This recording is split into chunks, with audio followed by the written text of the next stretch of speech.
All right, what's up, people? It's Terminator Juice, and welcome to another Juice Opinions. Started this a little late because I was in the middle of a Rocket League match, and I didn't get everything set, but I want to just go live because it takes a minute for people to populate anyway. And since I'm not sharing my desktop background, I'm going to move some things around so I ain't got to look to the sides as much. Turn off this monitor. So yeah, what's up? We're going to be discussing how I choose which games I play in 2021 and in the past years, and I would really appreciate if you're watching this and you make content, I'd love a video reply, because I think it's going to be different for a lot of people. You know, the what goes into deciding which games you're going to play, and obviously which games you're going to buy would probably be the tougher decision, because there's a lot of games you want to play, but which ones are you actually going to spend the money on?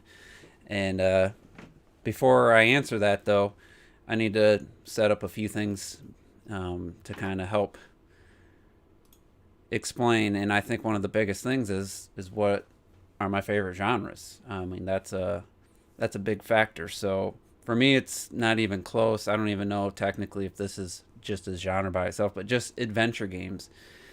Like, that can be a lot of things. You can have action adventure, you can have platforming adventure games, you can have shooting adventure games, you can have RPG adventure games. You know, like, there's a lot of, that's kind of like a very vague genre, I guess. But action adventure, what's up, Lenny? What's up, Retro? Action adventure, and just adventure in general, definitely number one genre. So if I see that, you know, that gets me excited. Platformers are probably second place for me. You know, just because I love almost every Mario, 2D and 3D Mario game, and there's been some other ones over the years, but mostly Mario. And then action games, I enjoy action games. It's a pretty distant third, I guess. I do like some horror games. And other than that, like, every once in a while, I really dabble into a racing game, but it's not like, you know, maybe I'll pick one every 10 years type of thing. Some of the genres I avoid, not because I hate them necessarily. Some I do. Turn-based RPGs, I avoid like the plague, because I'll get into it later, but that's just one of my least favorites. Fighting games. I don't buy a lot of fighting games, not because I don't like fighting games, because a simple reason: a fighting game is only as good as the people you play against. And without friends of equal skill to play against, a fighting game to me is basically a paperweight. I don't play fighting games like against the AI or the story modes or whatever they have. That doesn't do anything for me. It's the competition against another human opponent that makes fighting games exciting. So in the arcade, fighting games were the number one genre, no question about it, because it's 1v1, who's better, you know, close matches, you know, sweating, and just really good competition. But without that, what's up, eyes human? Without another human to fight in a fighting game, it's a worthless genre to me. So I avoid fighting games other than Smash Brothers. I mean, I picked up Soul Calibur 6. I was going to get the cheap version for whatever, 15, 20 bucks. I ended up getting the deluxe edition for like 35, 40. And me and Terrell played it a few times, and I haven't really touched it since. So fighting games, I avoid. Turn-based RPGs, I avoid. For the most part, sports sims, annualized franchises like that, I avoid. So those are the genres that, you know, I won't even look twice at usually.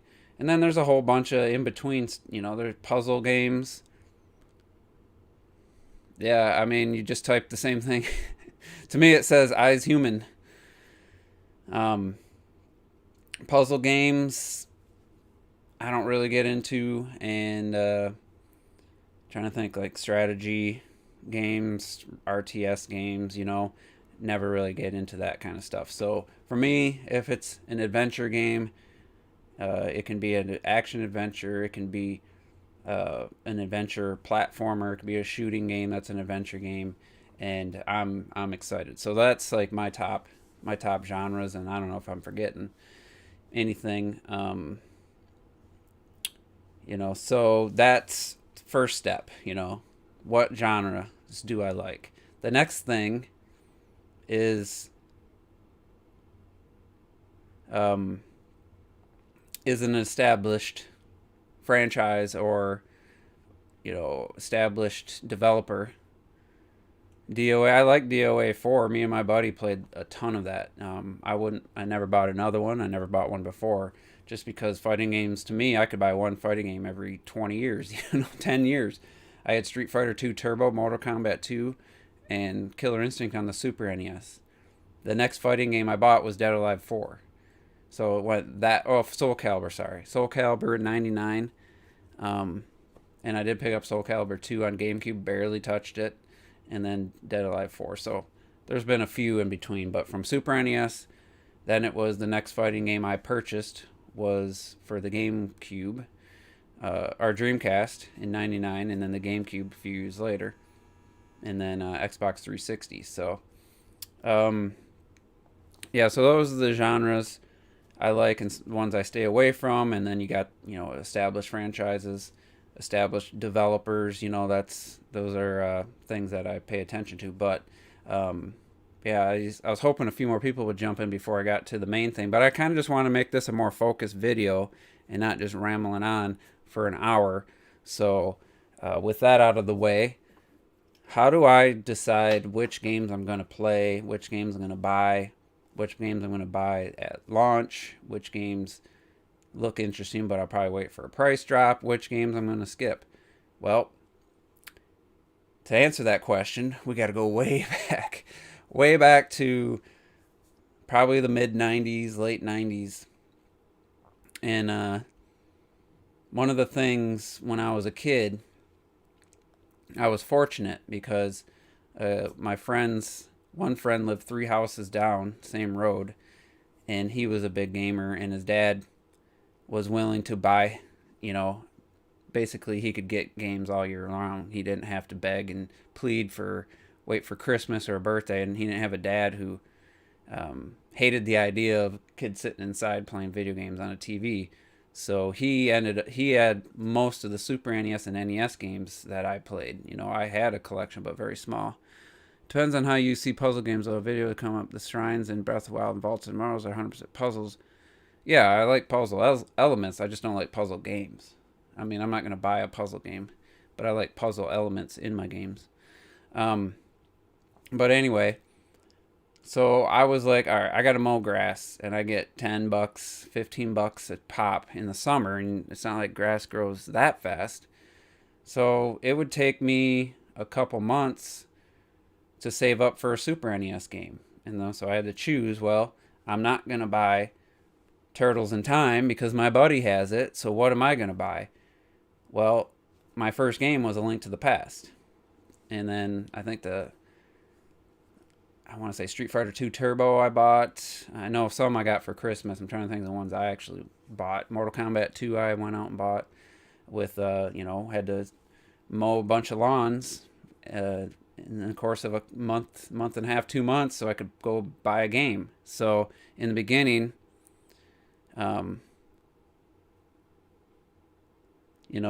that's how you did it. I didn't have parents that were like, "Oh, you want this, honey?" And they didn't spoil me. They had 3 other kids. What are you talking about, dude? You're always here talking about something completely different. I'm talking about video games and how I choose video games. Just that's the topic. So I had to be selective. At that time, it was, well, what do my friends have? I'm not going to buy the same game they have because I can play that game anytime I want. So that was the first, like, how I chose to put to which games I played. It was more about which ones I bought, because the games I played were, I would say most of the Super NES games I played were my friend owned them or we rented them. So the ones I bought, I chose the ones he didn't have, so so that our collections weren't the same, and that would just make no sense. Now, somebody who didn't grow up that way, that you'd buy whatever the game you most want. But for me, Star Fox was one of my favorite Super NES games. I never owned it. I didn't have to. I had it at my house for over a year. I played the hell out of that game. But I didn't have to buy it. So that was a factor. Now comes the N64. We were at the end of high school. My friends started going away to college and stuff, and then I just basically bought the games I wanted. I got a job, and so the decisions then were, well, what's the games I want? N64 games were a little bit pricier. Some were, 70. I think third parties were $69.99. First parties were, I don't know if they're $49.99 or $59. I think it depended on the situation. But some work buddies, they liked football, so I bought NFL Quarterback Club. I made the decision so that we could have a game to play in that regard. But for the most part, I just bought the games. And before that, before we graduated high school, GoldenEye came out, and it was like, that was the game that we played. So it was different back then. It was like, all right, which games can me and my friends play together, and which games do I want to play that I don't care if they ever play it. I know I need to play Ocarina of Time, for example. None of my other friends bought that game. I bought it and played the hell out of it. But we also played GoldenEye. Was easily my most played game on the N64. We play it, 10 hours straight. Friday night, we'd start playing until the morning, like split screen, 3-4 players. And so it was a big factor for me, was getting games that we could play together. And as that disbanded, my group of friends disbanded, and I was telling the guys in the chat, Perfect Dark might be considered a really good game. All I have is negative memories associated with that game, and this is kind of a little off the topic thing. So first off, it was 2000, so I'm already playing Dreamcast. I'm already playing Soul Calibur, already seen amazing clean visuals, higher resolution. So Perfect Dark comes out. I still hang out with one of my GoldenEye buddies, one of the four, or one of the three. I was the fourth one. The other two had left, go to college or whatever, and one didn't even play games anymore, really. So I buy Perfect Dark, and I'm like, well, maybe we can play this. Maybe this will bring us back together. So I buy the Perfect Dark and the RAM expansion. It cost me 100 plus. I don't know if it was 100 or 110 before tax. I can't remember. I looked up the RAM expansion. It was saying it was $49.99 at launch. I thought it was $39.99. There's my cat. And so either way, I paid over $100 for that game. I played the multiplayer one time with one friend. We only did split screen 2-player with some bots. And my cat has never touched my Pyra doll or statue before, and now she's all about it. Hey, no. So first it was $100. Then it reconfirmed my worst fears that my group of friends, our video game group, was disbanded and it was dead forever. Like, that was a harsh reality. And also, what's up, Falcon Black? Also, Perfect Dark just pushed the N64 way too far. One of the last boss fight was so fucking bad in its, I don't know if it was just the design. Frame rate was terrible. It was just one of the worst ends to a game that at that time that I could remember. So I paid way too much. I played the multiplayer one time with one friend. It wasn't fun. The GoldenEye days were over. So as much as that game might be great, all I remember is negative things associated with it. And I will say to day I'm in the grave that Nintendo made the biggest mistake not having that a launch title for the GameCube. What a difference the true sequel to GoldenEye as a launch title for your new next gen console would have been. Rare and Nintendo might still be together if they had done that. I don't know what the fuck I don't know why they released that on the N64 after, at that point, the N64 was, it's doing okay, but it wasn't a big seller. Dreamcast was out, just completely blowing it away visually. The games on Dreamcast were cheaper, the multiplats. It was $39.99, I think, for a Dreamcast version of the multiplat, and it was 50 or 60 or 70 bucks on N64. But anyways, off topic. Let's get back to the main topic. So, today, when I go decide which game I'm going to play, and here's another thing I forgot to mention. This stemmed from Robert's Gaming With Me's video about convincing people or talking people into playing older games. And I was thinking, well, for the most part, I played the games I wanted to play. Do first-person shooters usually get launch releases? What do you mean? I don't know what you mean, Falcon. Like, do I usually buy them? Either way, let me continue. And I'm like, well, I don't go back.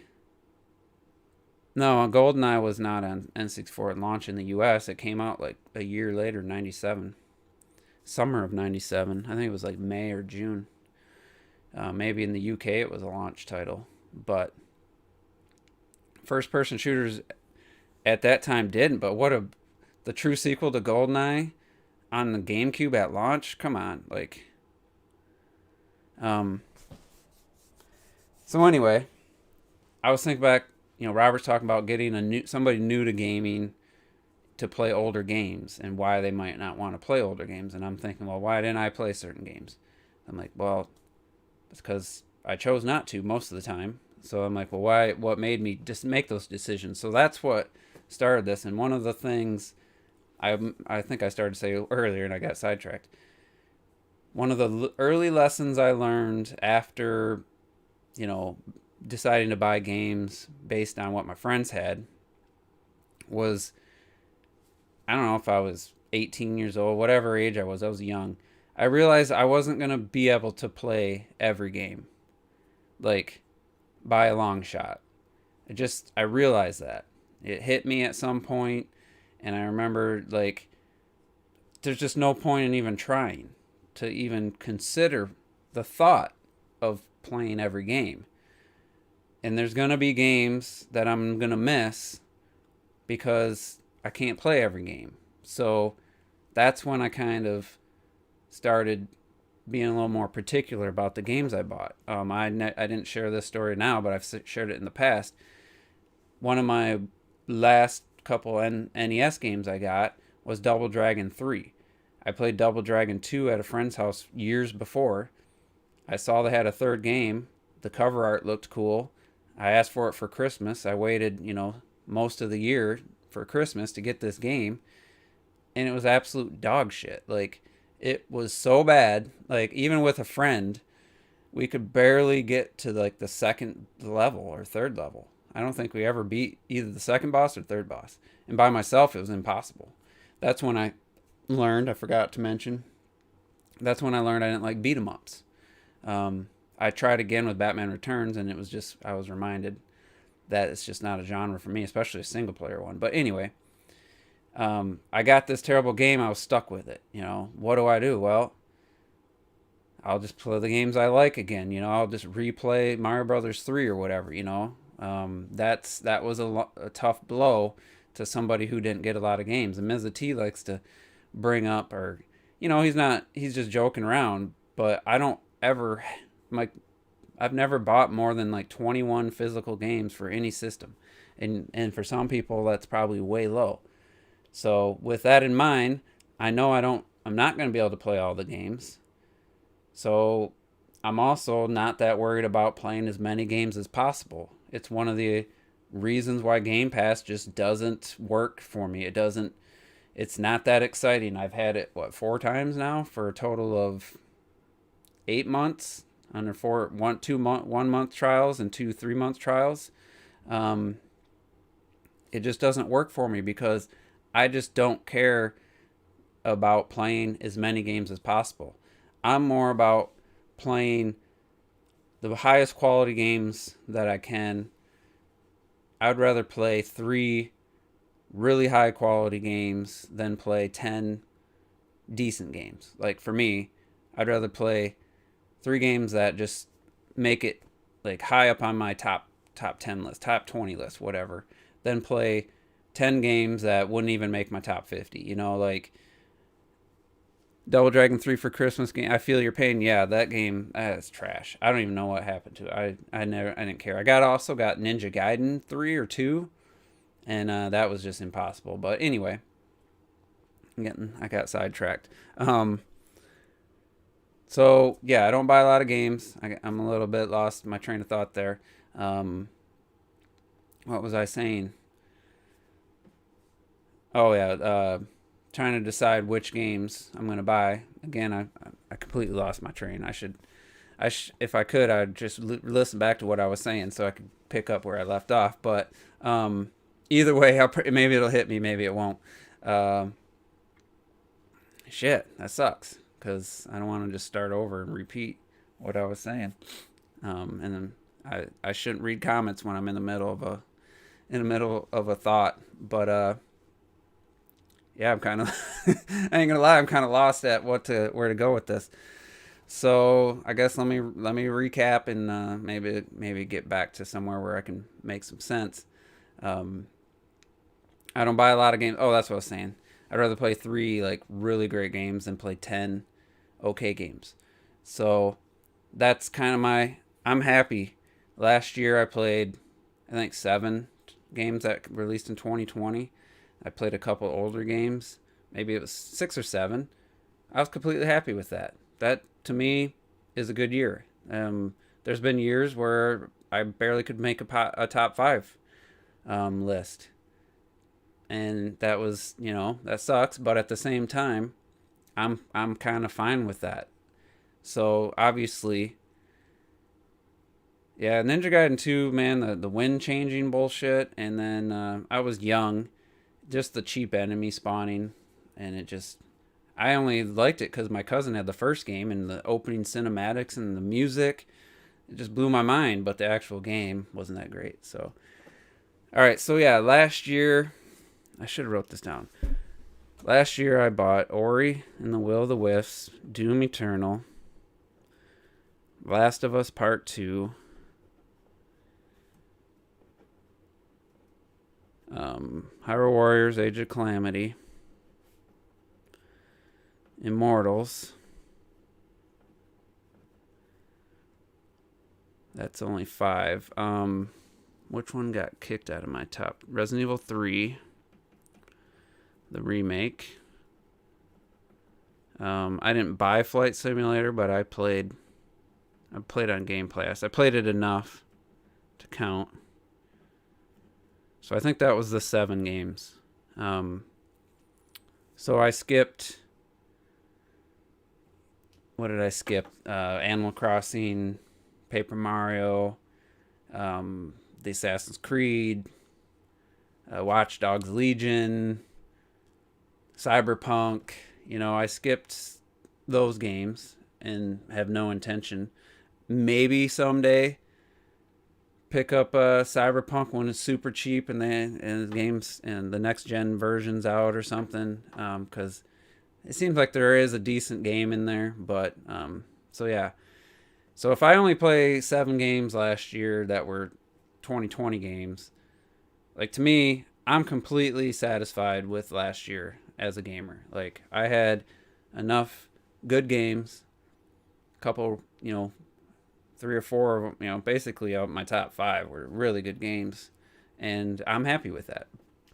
So how do I choose? Let's answer the question. How do I choose which games I'm going to play and which games I'm going to wait or maybe never play? So first and foremost, the eye test. If I see a game and I see the gameplay and I'm like, that looks interesting. It's already on my radar.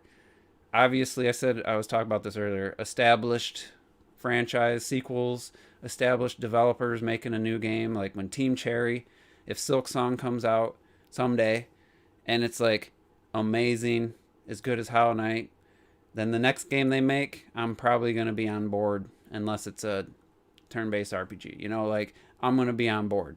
So if it's an established developer I like, and or established franchise I like, then duh, you don't have to think about that. It could still end up not being a no buy, but it's immediately on my radar of anticipated games. So looking at last year, Flight Simulator, it just looked. I liked flying in GTA 5. I was interested. It looks amazing, and I thought it'd be cool to like fly around places I've been. Resident Evil 3 remake, I waited till it was like $15, but Resident Evil 2 remake was amazing, so I was like, I'll give it a chance. I didn't buy it at launch because I found out you can beat the game in like 3 hours. First playthrough, I think I went 6 or 7, but I thought it was a little short for the price. So Age of Calamity, I liked Hyrule Warriors Combat, and I love Breath of the Wild, no brainer. Last of Us Part 2, I love The Last of Us. I played it 2.5 times. I recently played did a second playthrough, and I enjoyed that game. So Last of Us Part 2, no brainer. It looks solid. Doom Eternal, duh. I love Doom. 2016, amazing. So Ori and the Will of the Wisp, duh. I love Ori and the Blind Forest. There was pretty easy choices. Well, Immortals is the only one that was kind of, I had to see it. I had to see people play it and said, the gameplay looks kind of good. It doesn't just look like a Breath of the Wild clone. I played the demo through Stadia. Like 10 minutes in, I was like, yeah, I think I'm going to like this. Just happened to drop to $30 like right after it launched, and it was a pickup, and I ended up loving it.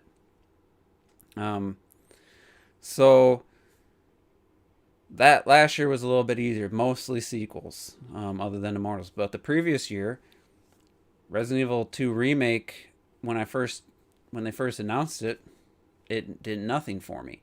When I played Resident Evil 7, I was kind of like, it wasn't bad, but it just didn't feel enough like Resident Evil to me. So when Resident Evil 2 Remake was announced, it wasn't, oh my god, that's a day one. What happened was, I saw the gameplay in one of the later trailers. They released a demo. I played the demo. I was sold immediately.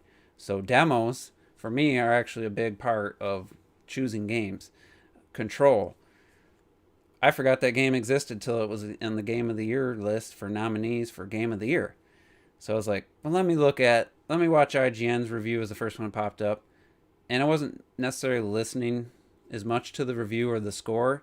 I was watching the gameplay. I was watching the setting, the supernatural elements. I was like, that looks really good. Pick it up. I kind of knew just from once I saw enough gameplay that I was going to like it. I ended up loving it, So I know my tastes at this point. I know I can see like Returnal. I put Returnal as like the game attached to this video. I've never played a roguelike. I didn't even know it was a roguelike until a couple weeks ago. But as soon as I seen gameplay, the first trailer did nothing for me. I don't even know the second trailer. I missed the like gameplay demo that Sony, because I'm not subscribed to PlayStation's YouTube channel. So I don't know when it was, a month ago, 2 months ago, I seen some actual gameplay. I'm like, holy crap, like that looks like Doom Eternal in the third person with a little control mixed in this awesome alien like Prometheus style environment. I'm interested. Like, it was the gameplay that sold me. I really want to play that game. I watched 3 or 4 reviews, and I watched girlfriend reviews play it. The guy Matt, he's really good at games. He's playing it. It just looks like I know I'm gonna like the game. I just can't buy it right now because of the technical. The game's crashing. If the game didn't crash, I'd already have it. So I can just see a game and kind of know that I'll like it. On the flip side, I can see a game and know immediately that's not for me. I'm going to try to think of like an example of a game in the last couple of years where I just, as soon as I see it, I know, not not that I'll absolutely hate it, but I'm just, it's not gonna get picked above, something like last year, like Doom or Ori, or Last of Us, like Ghost of Tsushima. It's still on my I'll play it someday list, but it didn't look good enough for me to pick it up. So it's really just the eye test and a demo. Really, a demo can sell me. A demo can also turn me off to a game like Wonderful 101 back in the day. The demo didn't do much for me, so I didn't end up playing it till later. I did enjoy the game, but more than the demo. But Bayonetta 2, the demo completely sold me on the game. I never played the first game. I had no idea I was interested in it. I followed the news and updates and trailers. It wasn't until I played the demo I was like, holy shit. So my eyes don't always work in like seeing somebody play it doesn't always work. So one of the big things I'm going to reiterate, I understand that I have limited taste and I'm missing out on a bunch of games, but there's always a chance. I'm not saying it's guaranteed. There's always a chance I would like a game like Yakuza, for example. I might like a Yakuza 6 or something if I played it. Nothing from what I'm seeing of it looks interesting at all. From a gameplay standpoint, nothing's calling my attention, to that game. I might like it, but I kind of know my taste enough to know that, it's probably not gonna be high up on my list. It's not going to get a high grade with me, but I might enjoy it, and then I will take a chance every once in a while. Oh, Devil May Cry 5 was one of those. Well, let me pick it up for $15 or whatever.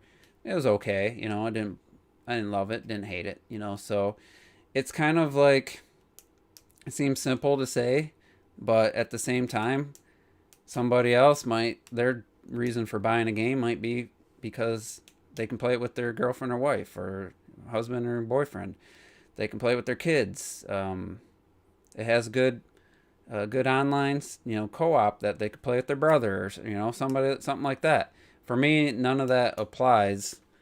I'm looking for, almost, other than like Smash Brothers, I'm looking for a good single player adventure. And one of the other elements I forgot to mention is not just the genre I like, but what I like to do in games. And one of my favorite things to do, if I've mentioned this in my last Immortal stream when I was going for 100%, I love exploring. I'm not a huge fan of open world games in general, except the ones that do it right. It doesn't have to be an open world game either, but I love exploring game environments. That's one of my favorite things about the three new Tomb Raider games was it's linear, kind of linear, but at the same time, there's lots of places I can go search for things, find, whatever the collectible is, whatever the thing is to 100% the area, like, oh, I got to find, there's things hidden in this world. I like finding that stuff. So I love adventure. So I love exploring. Xenoblade Chronicles X. I don't care what Retro Death says, and he does agree that is an amazing, beautiful open world. I absolutely loved searching around. I didn't love some of the fetch quests where you had to items where you have no idea where they are, but I just like exploring that world. Breath of the Wild, my favorite game of all time. I just love finding little things like off the beaten path. Oh, I see that thing in the distance I want to go to, but then I go over a hill. Well, there's something else. Let me go look over there. Oh, there's a Korok seed puzzle there, or just anything, like just little patches of woods where it just looks like a few trees from the distance, and you get in, you feel like you're in the woods. I feel like I'm in the forest as a kid, hunting chipmunks with a BB gun. Like I love getting off the path and just walking through the woods. And Breath of the Wild capture that. Immortals doesn't have that. Doesn't really have woods or anything. That's one of the probably its weakest elements for me. Over Breath of the Wild is the world doesn't feel alive, and you don't have these cool little sections where you feel like you're transported into a different, like I'm in Breath of the Wild, I'm in open fields. All of a sudden I feel like I'm in a forest. I love exploring in games. That's another thing about Returnal that looks interesting. There's a lot of exploration in the world, um, and getting new abilities so that you can get to new areas. So I like upgrading. I like having progression in your character. Um, I don't I don't love Uncharted 4 as much as I probably should, because your character, you start off at whatever level Nathan Drake is, you end the game at the exact, you gain nothing. You gain no abilities, no no increased skills, it's just you play as him and he stays the same. I like in Immortals, getting upgrading your stamina makes you go into the vaults. The vaults turned out to be really awesome. Most of the puzzle ones are so damn good. They made a whole DLC about based on puzzles, environmental puzzles and stuff, and it's just so well done. I just absolutely love that stuff. Like, and I just kind of got sidetracked there. I forgot where I initially was going with that. So just having things to do. Oh, I was talking about upgrading your stamina. Oh, upgrading your health. You have to find ambrosia, which is they're twinkling things, and you just mark them on the map, and you climb something, and you get it. Having a reason to do that means the world to me. So when I did my new game plus, my health was already maxed out. I have like 100 ambrosia marked on my map. I have no reason to get other than it refills your health. So not having a reason to go get the ambrosia reduces the the fun of finding ambrosia. So the lightning bolts you get in the vaults that give you stamina. Once you max your stamina out, the only reason to go into the vaults is for finding different gear customization or visual gear. So I just need that carrot dangling in front of me that compels me to play. So games that have adventure, it's an adventure game in its heart, that has exploration, and whether you're solving puzzles or whether you're just finding things that are hidden to upgrade that improve either your character visually or skill wise, that's like that's a perfect blend of things for me to be interested in a game. So that's like, I'm gonna definitely pick up a game that has those elements. Another thing that stands out to me is art direction. A game like Ori and Immortals, just have these amazing art directions, and then you see a game like even The Last of Us Part Two is going for realism in most cases, but it's still done in a way that's so purposeful and well thought out. The worlds they create, like Horizon. I think one of that's some of the areas in Horizon that you can see where former skyscrapers now covered. Nature's taken over. That's cool, but a majority of Horizon is just kind of uninteresting to me. Um, so even if the game looks really good and has a decent visual style, sometimes that doesn't mean anything in the long run. But if I see like Everwild, Rare's new game, that art style is, it's right up there with my favorites ever, just visually. Hopefully it's a good game. So if I see a game visually interesting like that with an amazing art style, I'll pay attention to it. Now if it turns out that's an action RPG with, I'm not going to say it's going to have turn based, but it has a combat system that doesn't look that interesting, or it's a MMO style game, it's like a Sea of Thieves thing, I'm instantly going to be out. So I don't know, I've been kind of rambling on. I didn't have like a specific, it's not an easy answer, but for me, just kind of reiterate, I'm looking for games. For me, less when I was a kid, it was games that would be fun with me and my friends. So I need a good single player adventure, with it's got to have, not got to, but if it's got a really good art style, visual style to it, that's a plus. If there's exploration, that's a plus. If there's things to find, it's not just a big open world with a bunch of lame side quests. If I actually have things that I can find, I can explore, I can like puzzle elements, to upgrade my character. That's a huge deal for me. That's going to get me to buy a game. Now, I talked about a proven developer, Image and Form. I really hold them in high regard because SteamWorld Dig 1 and 2, I really love those games. I bought SteamWorld Heist just to throw them a bone because I really liked the Dig 1 and 2, and Heist is not my type of game. I played a couple hours maybe, and then they came out with a card-based battle. I don't even know what it's called. Is it called SteamWorld? I don't remember.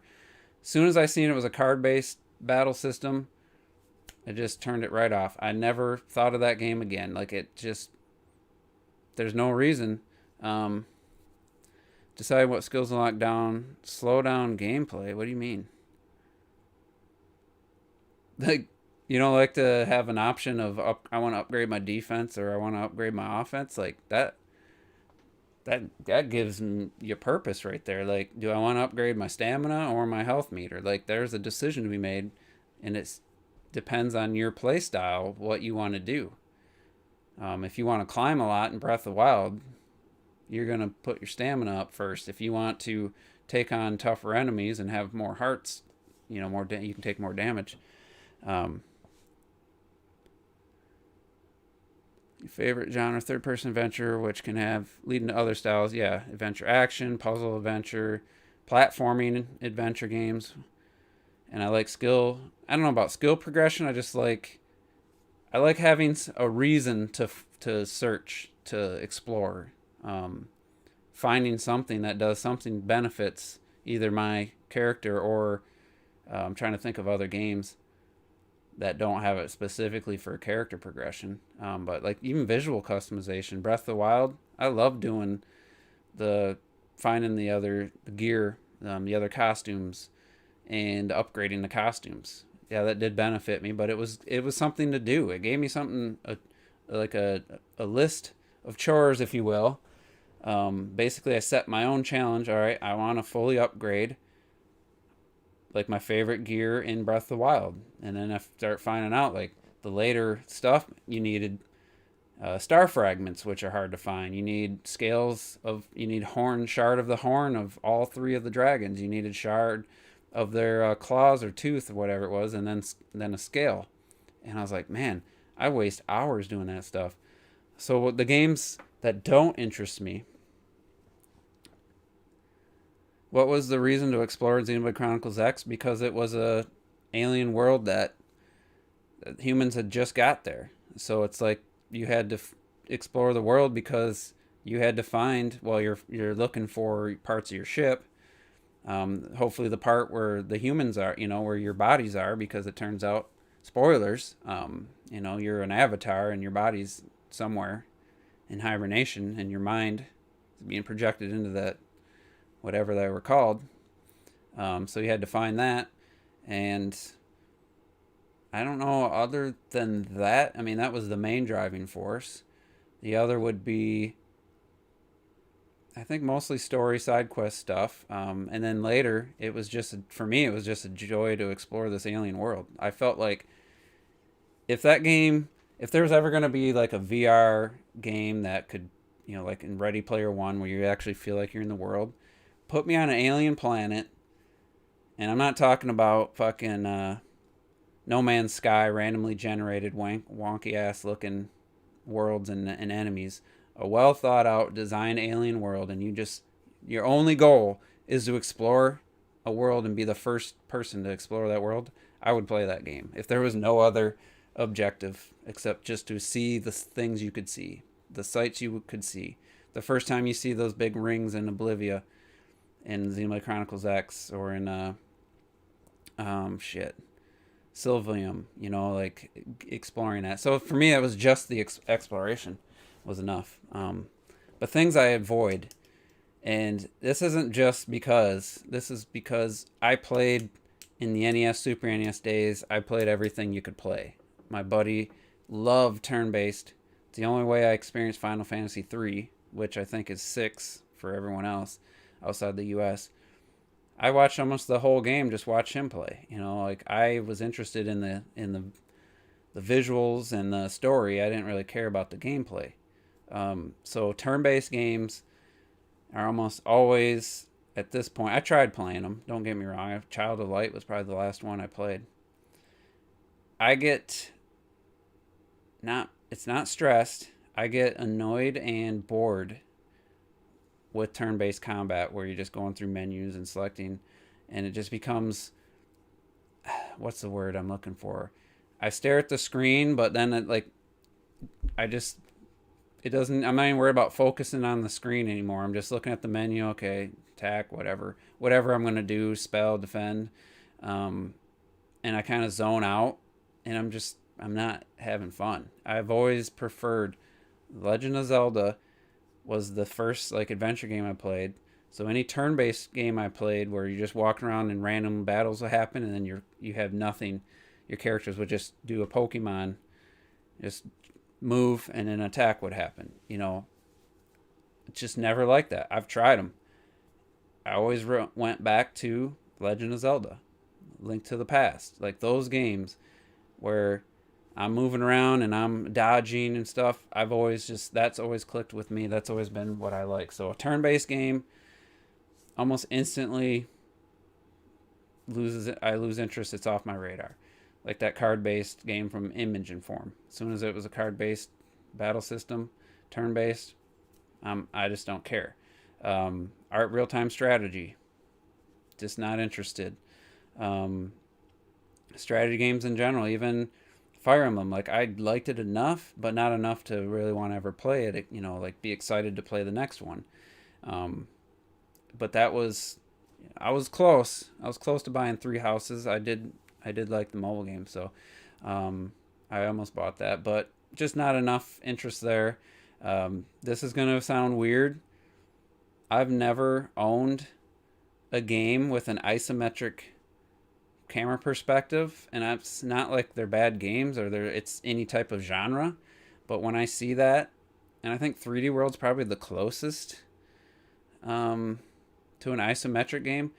I don't know what it is because it's a ton of different genres do use it.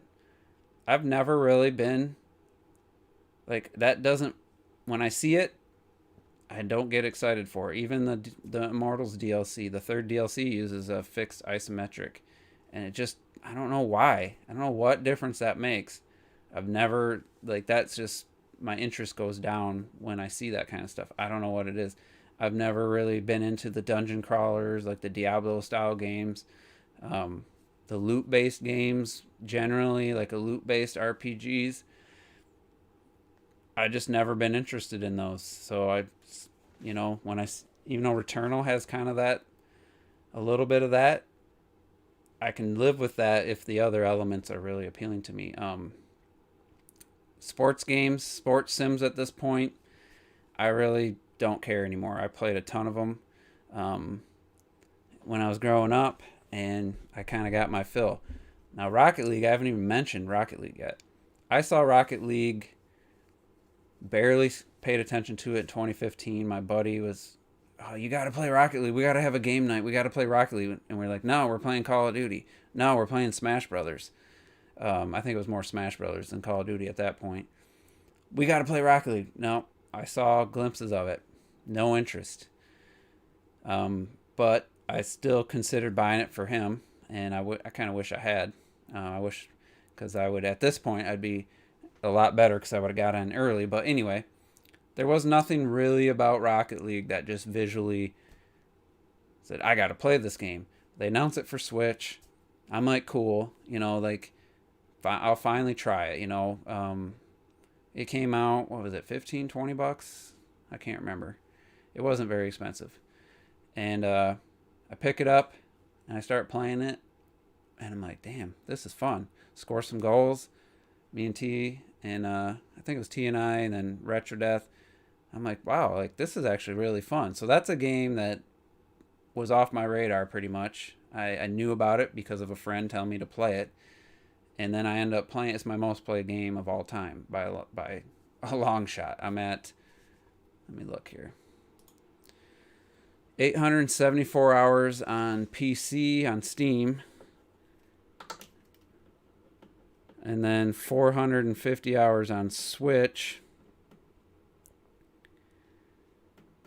So that's 1324, but I have like 15, 20 hours on Xbox. So I'm at about, we'll say 1350 hours. My most played game. I had no idea. So there is a chance. There's a game out there that I would be my new favorite, or one of my new favorites of all time, that I haven't played. Yeah, I watched a couple of reviews on Farpoint after you mentioned it. It looks pretty good. I can't do VR though. I've been dealing with some vertigo since like Thanksgiving last year, and it's been coming and going, and I don't think I could do VR. But it doesn't bother me playing video games for whatever. It's weird. It's not like severe, so I guess that's probably why. But yeah, so it's kind of like, yeah, expand your horizons. There's probably a game out there like I would play and I would be like, wow, I would have never expected to love this game. Clock, that you mentioned Hades. I fully intend on playing Hades. I'm just not gonna buy it on Switch, and so I'll either have to buy it on PC. I'm kind of hoping. I have a feeling it's a small team, but I have a feeling it's gonna be coming to PS4, PS5. Don't want to get into it, but I'm not buying any more third party games on Switch, and my as much as I spent on my PC lately, I having my PS5, being able to sit on my couch reclining on my nice TV, it's definitely my preferred way to game. I'll play Rocket League on my PC. I'm playing about 2 hours a week now, which I used to play about 2 hours a day, 5 days a week. So I'm not playing it that much. I'm actually looking at, I kind of peeked around about looking to get a Series X to play Rocket League on. I think I'll play it more that way. So I'd rather not, but if I have to, if I didn't have other games to play, I would have bought Hades by now on Steam. I'm just not gonna, I'm not gonna buy any games on my Switch. Other than the exclusives. So anyway, that's a whole other thing.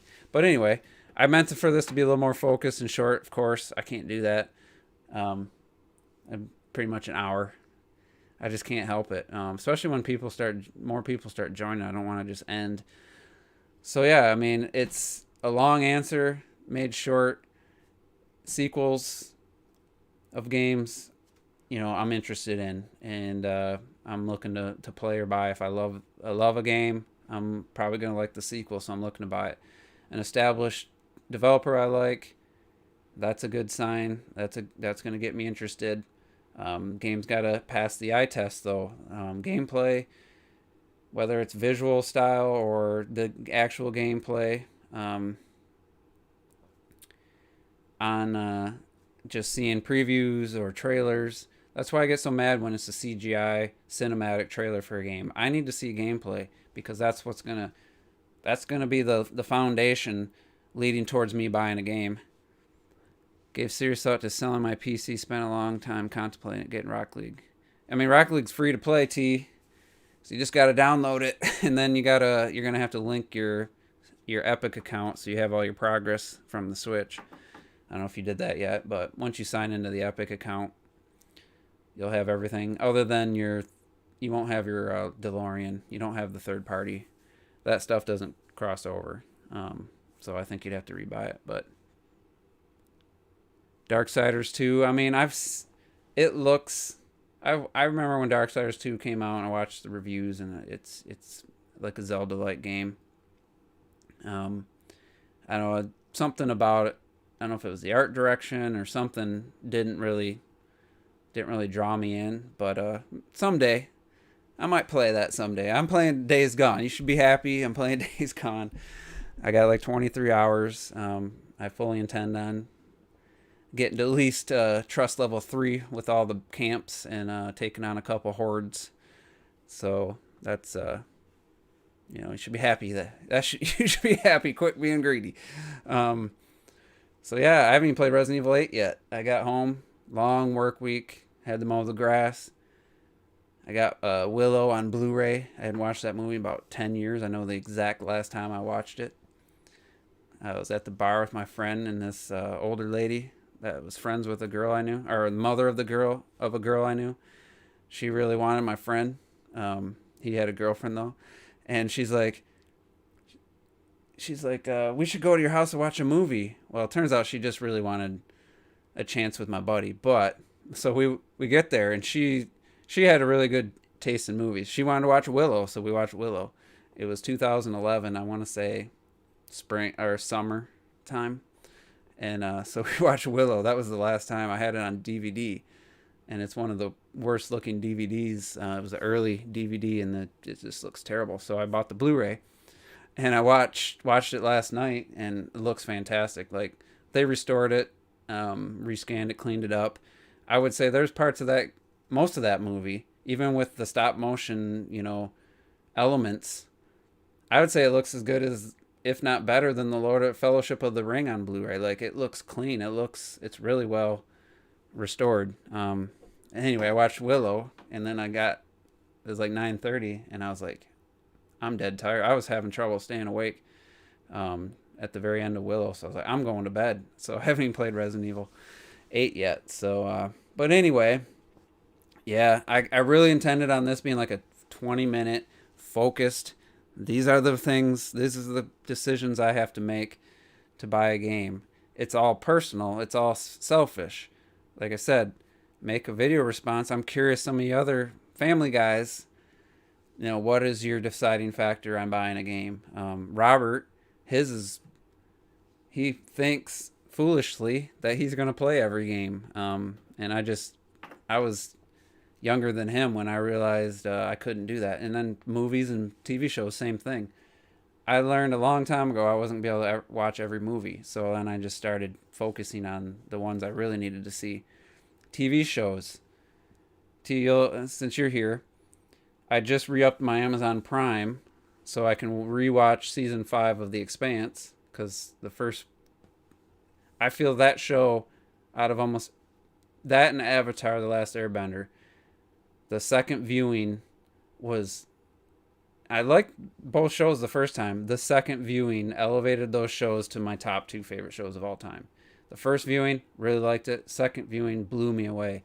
So I'll be watching season 5 my second time through, instead of watching some new show, some other show that came out. I don't know.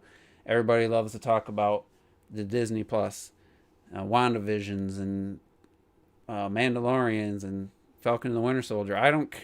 I would rather just rewatch the Expanse season 5 than watch a new show. I'd rather focus on things I know I love. I might like those shows someday. Maybe I'll get Disney Plus or something, but I have trouble giving Disney my money. They're my least favorite company. So I would rather rewatch a show I know I like than watch a bunch of average shows, and just watch everything that's on Netflix or on Hulu or on Amazon Prime. I might watch a show out of the blue and like it, or I might just say, no, this isn't for me, and turn it off. But movies are the same way. You would think, as much as I've talked about, or money I spent on a theater room, that my movie collection would fill this room up. And I counted the other day, I have like Blu-rays, I think I have like 300. And like that seems really low when you think about how many movies there are. I have like 300 Blu-rays and like 200 DVDs. Like, I don't have this massive collection. And out of those 300 Blu-rays, I bet you there's at least 20 of them. I'm like, why do I own this? I could get rid of this and never miss it. Transformers 2, for example. Twilight. I made a video about my most embarrassing Blu-rays a long time ago. I thought maybe that would I thought that would be a big video because it covers a lot of, but it barely got any views. Anyway, I've never had huge collections. I'm more about quality over quantity. I'm going to go on a rant here because there's only 4 people watching, and I'm sure not a lot of people make it this far. I started my home theater renovations last year, like January, February, so it's been a year and a half almost. And so I started watching a lot of YouTubers that were into home theater and reviewing products and stuff. And I'm watching these guys, and it's always guys. I've yet to see a female even remotely interested in home theater. Like most of them, it's either single guys or guys and their wives absolutely hate their hobby. But anyway, yeah, definitely rewatch. I would say season 3 and season 4 are benefited more from the second viewing. Season 1 and 2 are both great, but season 3 and 4 I didn't think I liked the first time. But rewatching them, season 3 is my favorite, and 4 might be my second favorite. So anyway, watching these home theater guys, and a lot of them will do home theater tours, room tours. Like I had my room. I didn't really promote it because uh, at some point I feel like I should just say my real name because he did a video on it as saying my actual name, and so I didn't really promote it or anything. And I thought it was cool. We had a good chat, but I realized that he just is all about building a YouTube channel, and he spent like 20 grand on his theater room, and then a year later he put in my by my calculations, he's in Australia, so it's not US dollars, it's not the same thing. He put at least I'm talking US dollars. He put at least 15 grand into renovations. I don't know what he got. Some products he acted like he got a review of. He got sent to him for review purposes and got to keep them. I don't know what deals he made. And then I start talking movies with the guy, and he doesn't have much to say about actual movies. And then it turns out he bought this what's called the wall of sound. You got this front wall. You have 3 identical speakers as your center channel and your 2 right speakers, and then 2 subwoofers, and they're all on the surface. They all have an acoustic material on them, and you put them behind your screen so you don't see them. It's like the movie theater. And it's Crix is the brand, and I did a search because they're only in Australia, and it was like 15 grand for the 3 speakers. And then he put 6 ceiling speakers and 4 2 side and 2 rear speakers in the walls, same brand, and then bought this like massive subwoofer. I don't know, but I'm guessing he spent at least 15 grand. He gets it all set while he's waiting for his furniture because everything was taking forever.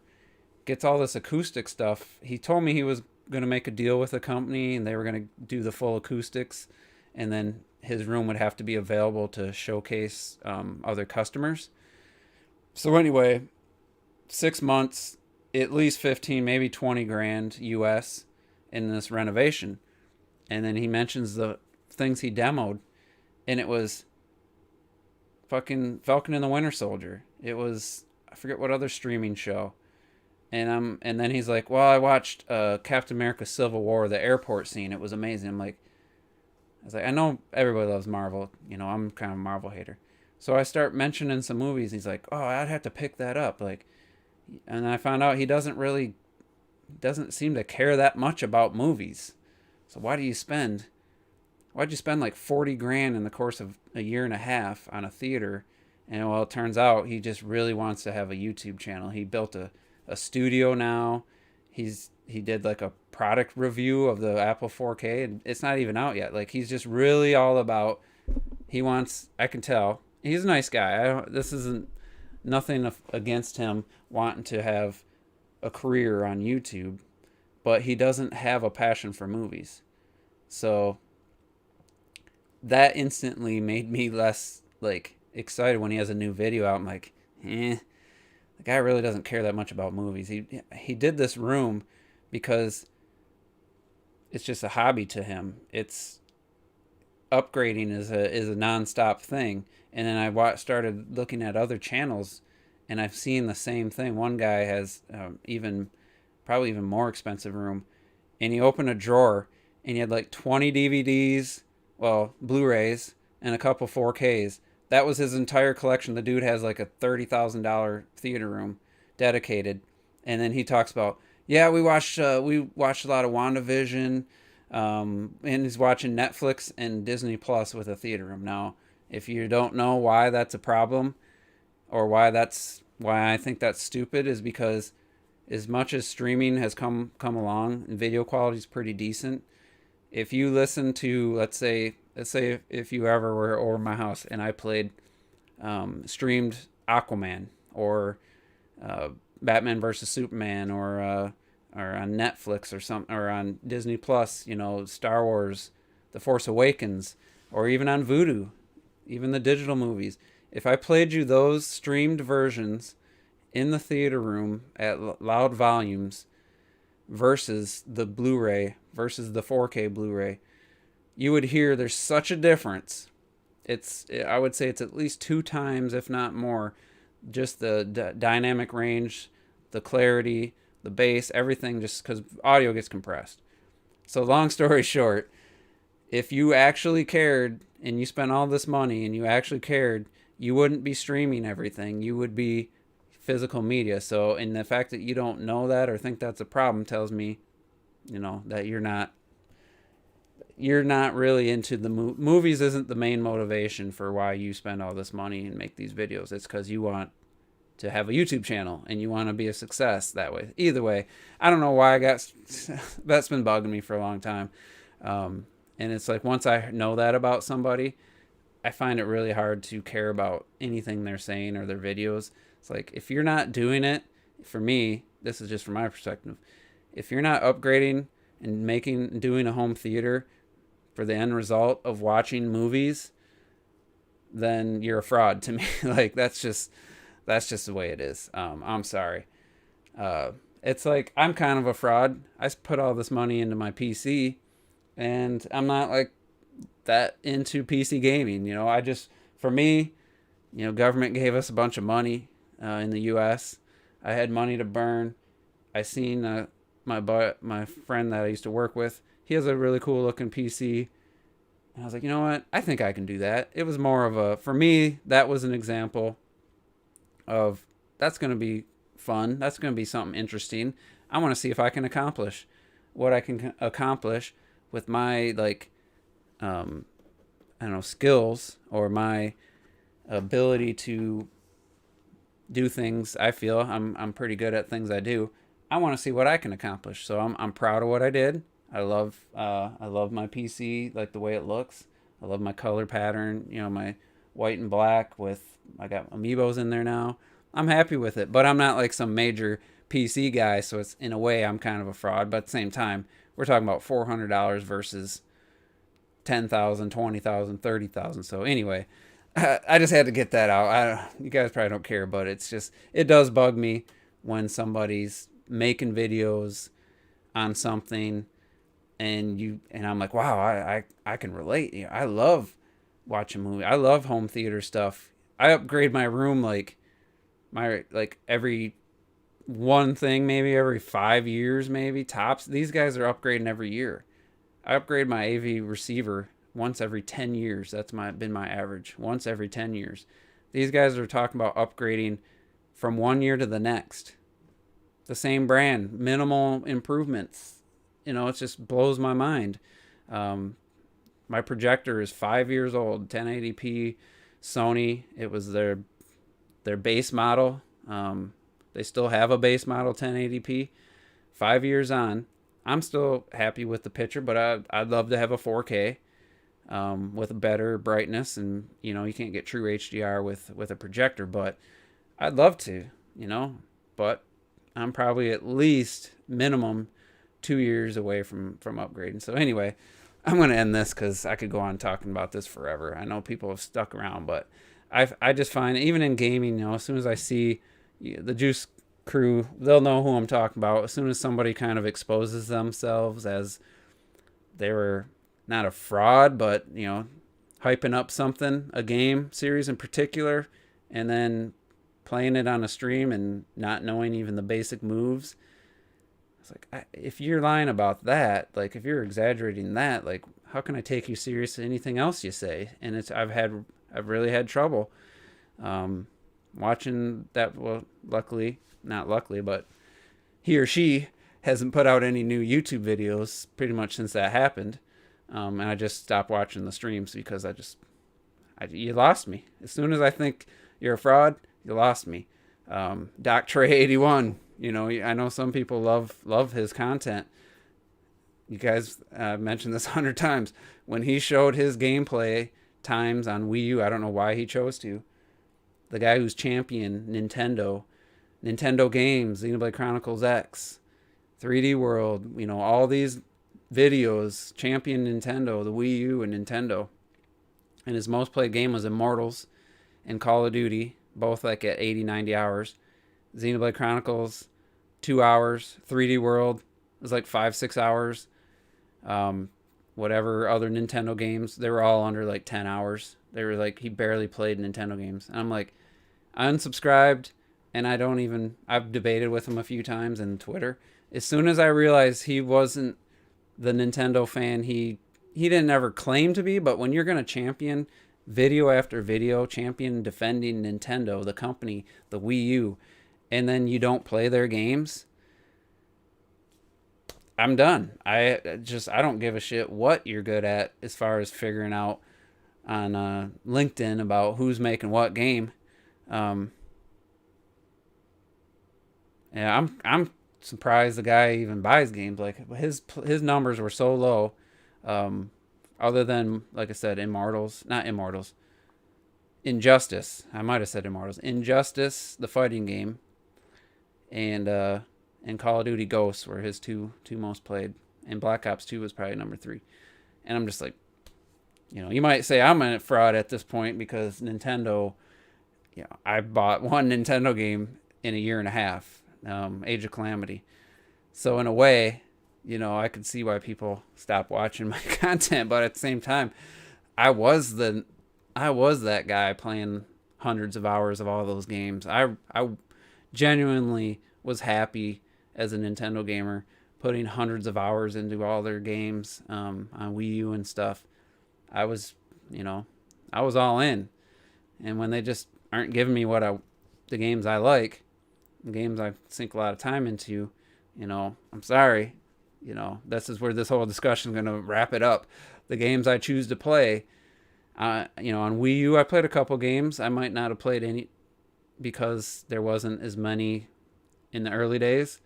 But on Switch, I'm sorry, I'm not gonna force myself to play Animal Crossing. I did on the 3DS. I got like 20 hours in the game. I'm good playing Animal Crossing the rest of my life, probably based on those 20 hours.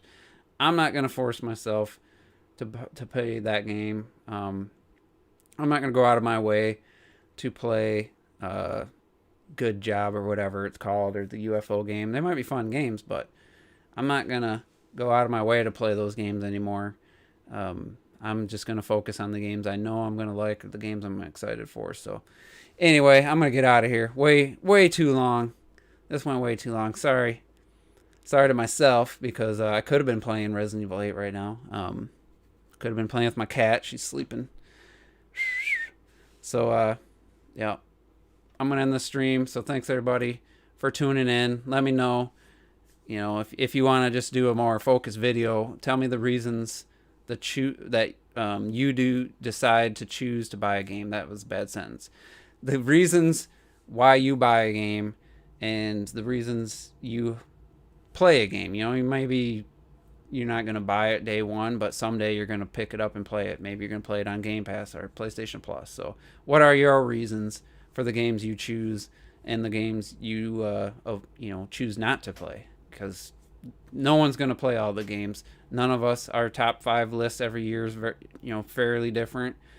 When we do, we got 6 people, and our top 5s, we'll have 1 or 2 games that we both have. But other than that, we have very different lists every year because we play different games. So I'm curious, what is that deciding factor? Maybe we can talk about it on the podcast, or if you guys want to do a reaction or a response.